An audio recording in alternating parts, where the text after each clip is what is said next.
నా ప్రియమైన బిడ్డ, నువ్వు ఒకప్పుడు దయ చూపించినవాళ్లు, నీ చేత తిన్నవాళ్లు, నువ్వు నడిపించినవాళ్లు ఇవాళ నిన్నే హేళన చేస్తూ చిన్న చూపు చూస్తున్నారు కదూ.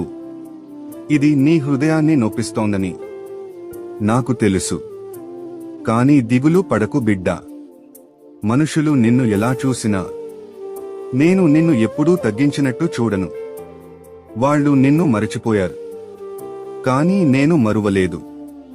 నువ్వు చేసిన ప్రతి మేలు, ప్రతి త్యాగం, ప్రతి కన్నీరు నా ముందే నిలిచి ఉన్నాయి. నీవు అవమానాన్ని అనుభవిస్తున్నావా? అవమానాన్ని గౌరవంగా, హేళనను సాక్ష్యంగా మారుస్తాను. త్వరలోనే మూసుకుపోయిన వారి కళ్ళు తెరుస్తాను. వారు నిన్ను తక్కువగా చూసినా నేను నీ విలువను వారికే చూపిస్తాను.